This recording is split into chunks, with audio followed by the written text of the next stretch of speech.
Assalamualaikum warahmatullahi wabarakatuh. Kembali lagi dengan saya di channel Ustadz Fadel, kawan-kawan. Di tengah derasnya arus kemajuan, kawan-kawan, kemajuan teknologi, banyak pekerjaan manusia yang kini terancam digantikan oleh mesin dan digantikan oleh kecerdasan buatan. Bayangkan saja jika pekerjaan yang kita geluti selama ini suatu hari nanti bisa dilakukan oleh sebuah algoritma. Nah, ketakutan ini, kawan-kawan, bukan lagi fiksi ilmiah. Ini adalah kenyataan yang sedang kita hadapi saat ini. Nah, temukan bagaimana otomatisasi mengubah dunia kerja. Sektor mana yang paling rentan dan strategi apa yang bisa kita terapkan untuk tetap relevan di era AI ini. Apakah kita siap menghadapi perubahan ini? Mari kita pelajari bersama dampak dari revolusi teknologi ini, kawan-kawan, yang sedang berlangsung, dan mari kita cari tahu bagaimana kita bisa beradaptasi untuk masa depan yang tak terhindarkan ini. Kawan-kawan, teknologi berkembang dengan kecepatan yang belum pernah terjadi sebelumnya. Salah satu perkembangan yang paling signifikan adalah otomatisasi yang didukung oleh kecerdasan buatan atau AI. Meskipun membawa banyak manfaat, otomatisasi juga memunculkan kekhawatiran tentang pengangguran massal. Nah, kali ini kita akan mengeksplor pengaruh AI dan otomatisasi terhadap tenaga kerja, serta solusi yang dapat diambil untuk mengatasi tantangan ini. Otomatisasi yang semakin didukung oleh AI telah menggantikan banyak pekerjaan manusia di berbagai sektor. Robot dan algoritma AI ini mampu melakukan tugas-tugas yang dulunya hanya bisa dilakukan oleh kita manusia. Mulai dari manufaktur hingga layanan pelanggan atau customer care. Dampaknya, kawan-kawan, adalah pengurangan kebutuhan akan tenaga kerja manusia yang berpotensi menyebabkan pengangguran massal. Otomatisasi bukanlah fenomena baru, kawan-kawan.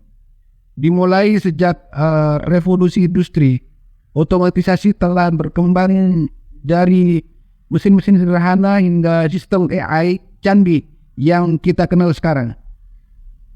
Seiring waktu, setiap fase perkembangan teknologi telah membawa serta transformasi besar dalam dunia kerja dan ekonomi.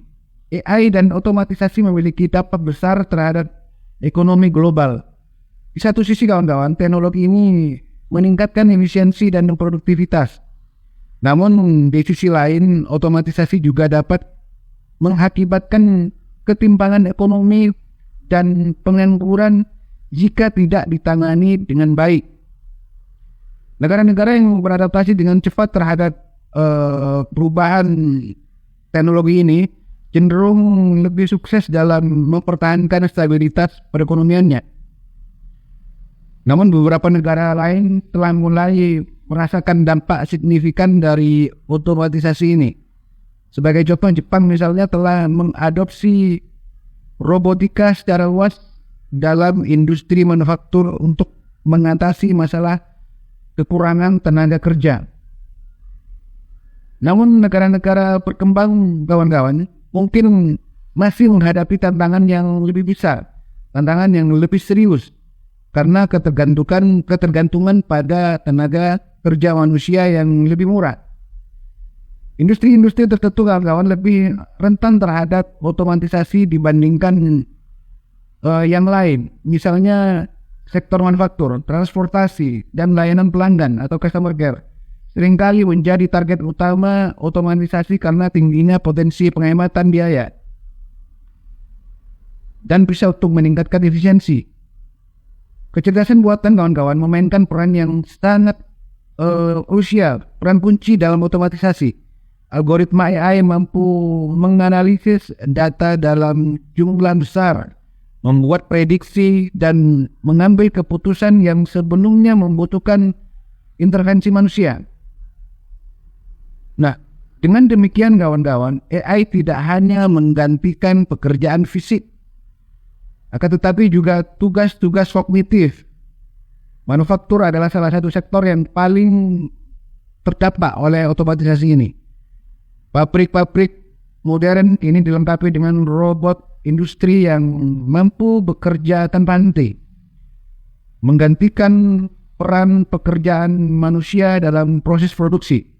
Nah, hal ini kawan-kawan mengakibatkan peningkatan efisiensi, tetapi juga menimbulkan ancaman pengangguran bagi pekerja pabrik. Sektor jasa juga tidak luput dari dampak otomatisasi ini kawan-kawan. Misalnya chatbot dan asisten virtual berbasis AI telah menggantikan peran agen-agen layanan pelanggan dalam menangani pertanyaan dan keluhan daripada customer. Sementara itu, sistem AI dalam sektor keuangan dapat melakukan analisis data besar dan memberikan rekomendasi investasi. Menggantikan peran analis sebenarnya yaitu manusia. Robotika adalah salah satu teknologi kunci dalam otomatisasi ini kawan-kawan. Robot tidak hanya digunakan dalam industri seperti manufaktur, tetapi juga dalam berbagai sektor lain seperti kesehatan, transportasi, dan bahkan layanan rumah tangga. Robotika memungkinkan otomatisasi berbasis tugas, mulai dari operasi bedah hingga pengantaran barang. Beberapa jenis pekerjaan lebih rentan hilang akibat otomatisasi ini kawan-kawan.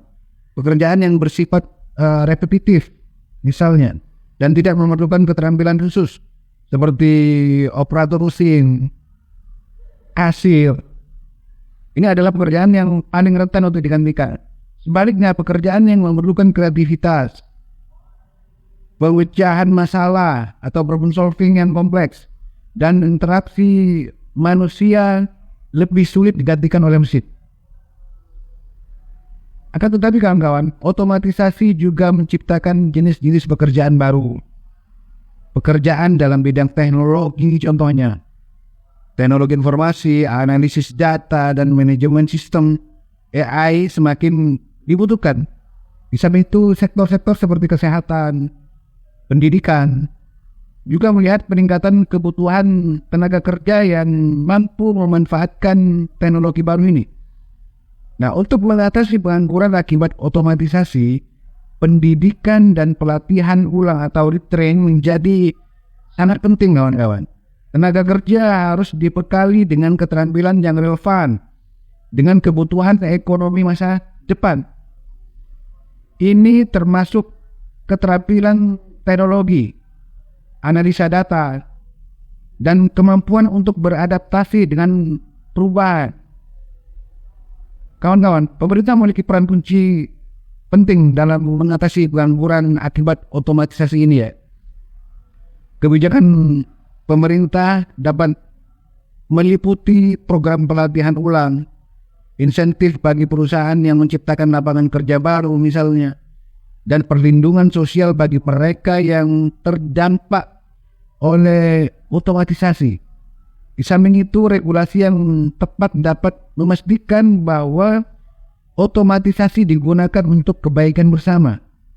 Sektor swasta juga memiliki tanggung jawab dalam pelatihan ulang tenaga kerja, upgrading.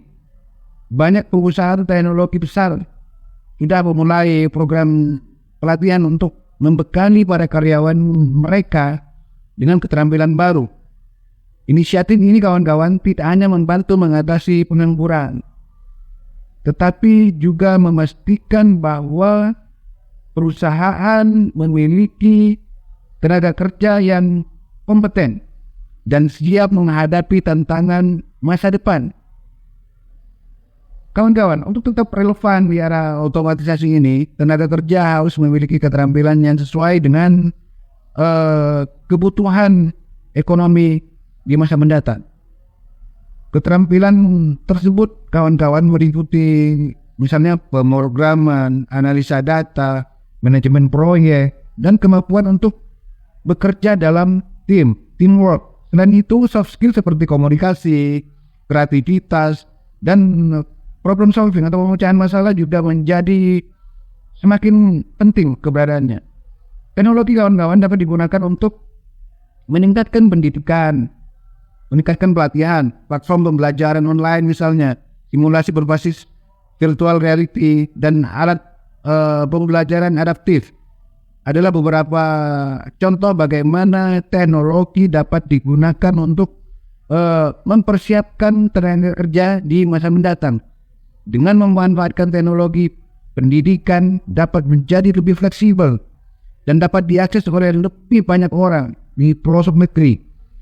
Inovasi dalam pendidikan kawan-kawan memainkan peran yang sangat penting dalam mempersiapkan para tenaga kerja menghadapi era otomatisasi dan era AI ini. Program pendidikan yang menekankan keterampilan kawan-kawan, teknologi, pemecahan masalah, dan kreativitas menjadi semakin penting. Di samping itu kawan-kawan, pendekatan pembelajaran seumur hidup perlu diterapkan.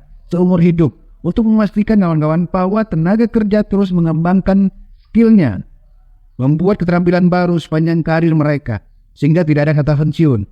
Universitas dan sekolah kejuruan misalnya memiliki peran penting juga dalam mempersiapkan tenaga kerja, calon tenaga kerja untuk masa depan keberlangsungan. Kurikulum harus sesuai dengan kebutuhan industri kawan-kawan yang terus berkembang, mau nggak mau. Dan kolaborasi kerjasama antara institusi pendidikan dan perusahaan harus ditingkatkan.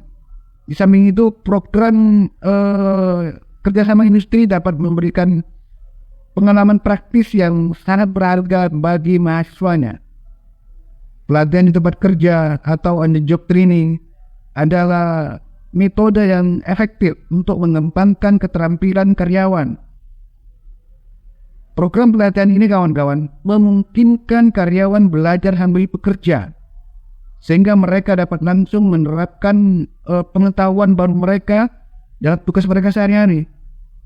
Selain itu, pelatihan atau on the job training dapat disesuaikan dengan kebutuhan yang lebih spesifik dari perusahaan.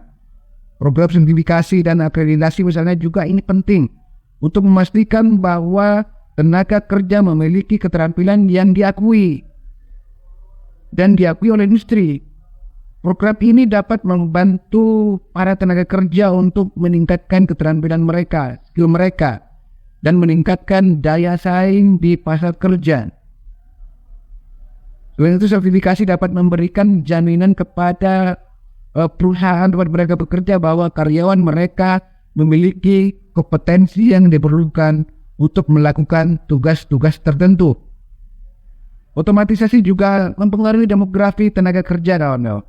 Generasi muda yang lebih akrab dengan teknologi cenderung lebih siap menghadapi perubahan ini tentunya.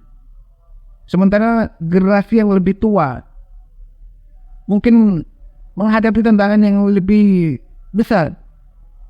Oleh sebab itu kawan-kawan, menyediakan program pelatihan yang dapat diakses oleh semua kelompok usia ini sangatlah penting, bahkan urgent. Proses pelatihan ulang tenaga kerja tidak tanpa tantangan.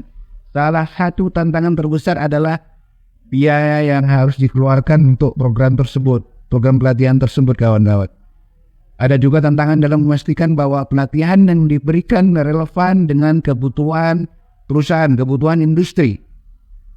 Oleh karena itu, kerjasama antara pemerintah, perusahaan, dan institusi pendidikan sangatlah diperlukan untuk mengatasi tantangan ini, problem ini. Kawan-kawan, mengatasi pengangguran akibat otomatisasi memerlukan solusi. Tentunya lebih kreatif. Beberapa solusi yang dapat dipertimbangkan kita terapkan termasuk pengembangan ekonomi berbasis komunitas, peningkatan akses ke dunia pendidikan tinggi, dan penciptaan lapangan kerja di sekolah-sekolah yang belum terotomatisasi. Selain itu, inovasi dalam bentuk pekerjaan fleksibel dan kerja jarak jauh juga dapat membantu saya pikir untuk mengatasi masalah ini. Otomatisasi dapat mempengaruhi pendapatan individu, juga pendapatan keluarga. Di satu sisi, otomatisasi dapat meningkatkan produktivitas dan mengurangi biaya, low cost. yang dapat meningkatkan pendapatan perusahaan dan pada gilirannya pendapatan pekerja pun akan meningkat. Akan tetapi di sisi lain kawan-kawan, penggantian pekerjaan manusia dengan mesin dapat menyebabkan pengurangan pendapatan bagi mereka yang kehilangan pekerjaan. Pengangguran akibat otomatisasi dapat memiliki dampak sosial yang sangat-sangat signifikan. Hilangnya pekerjaan dapat menyebabkan masalah psikologi, ketidakstabilan dari sisi ekonomi dan emosi, ketegangan sosial.